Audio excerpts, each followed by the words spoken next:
Hello guys, আসসালামু আলাইকুম। কেমন আছেন সবাই? আশা করি সবাই অনেক ভালো আছেন। আর আলহামদুলিল্লাহ আপনাদের দোয়ায় আমিও মাশাআল্লাহ অনেক ভালো আছি। ইদানিং আপনারা সবাই আমার ভিডিও দেখেন, সুন্দর সুন্দর কমেন্ট করেন, আমার অনেক ভালো লাগে। অনেকে আমাকে রিকোয়েস্ট করেন, নূপুর প্লিজ একটা গান শোনাও না। তো সত্যি কথা বলতে না, আমি গান করতে পারি না। তারপর আমি একটা লাইভে বলেছিলাম যে ওকে ঠিক আছে, আমি একটা ব্লগ করে আমার একটা গানের ভিডিও দিয়ে দিব। সো আমি এখন একটা গান করব। তো সবাই জানাবে যে আমার গানটা কেমন হয়েছে। যদিও আমি সুন্দরভাবে গান করতে পারি না, আর খালি গলায় গান কেমন শোনা যাবে তাও জানি না। আমার গান তো একদমই ভালো শোনা যাবে না আমি জানি, কারণ প্রথমত আমার গলা ভালো না, দ্বিতীয়ত আমার কণ্ঠ সুন্দর না, তৃতীয়ত আমার আবার একটু শ্বাসকষ্টের প্রবলেম আছে। তো সব কিছু মিলিয়ে আমার গান একদমই বাজে। তো তারপরেও শুনেছি কেমন হলো সবাই একটু জানাবেন, ঠিক আছে?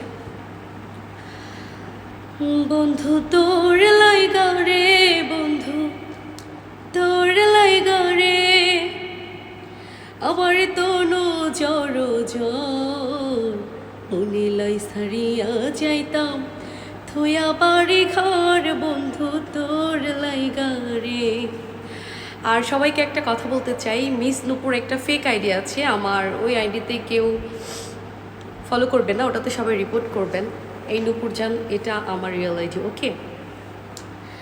অরণ্য জঙ্গলার মাঝে আমার এখানে ঘর, অরণ্য জঙ্গলার মাঝে আমার এখানে ঘর, ভাইও নাই রে বান্ধব নাই রে, কে লইব খবর আমার, ভাইও নাই রে বান্ধব নাই রে, কে লইব খবর, বন্ধু তোর লাইগা রে বন্ধু।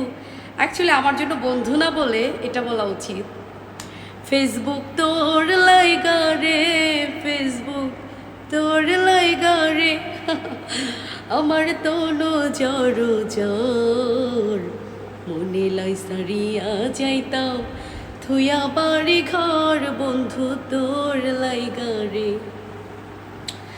বড় বৃক্ষের তলে গেলাম ছায়া পাইবার আসে, বড় বৃক্ষের তলে গেলাম ছায়া পাইবার আসে, চাল ভাঙিয়া রোদ্র আসে আপন করব দোষে আয়রে, চাল ভাঙিয়া রোদ্র আসে আপন করব দোষের, বন্ধু তোর লাইগা রে, বন্ধু তোর লাইগা রে, আমার তোনো জ্বর জ্বর, মনে লাই সারিয়া যাইতাম থুয়া বাড়ি ঘর, ফেসবুক তোর লাইগা রে। আচ্ছা, জানি না আমার গানটা কেমন হয়েছে, আর আমাকে মাথায় বদলে খুবই বাজে লাগে না, কেমন হয়েছে গানটা আমি জানি না। তো সবাই আমাকে কমেন্ট করে জানাবেন, যদি আমার গান আপনাদের কাছে ভালো লাগে মাঝে মাঝে একটু একটু গানকে শোনাবো, ঠিক আছে? আমি কিন্তু কমেন্ট চেক করব, কেমন হয়েছে আপনারা অবশ্যই আমাকে জানাবেন, যদি ভালো লাগে জানাবেন। আবার এই ভাঙ্গা গলায় বেসুরা কণ্ঠে আপনাদেরকে গান শোনাবো, ঠিক আছে? তো যদি ভুল ত্রুটি হয়ে থাকে সবাই ক্ষমা দৃষ্টিতে দেখবেন, যদি আমার কণ্ঠ সুন্দর না, সবাই আমার জন্য দোয়া করবেন। আল্লাহ হাফেজ, টাটা।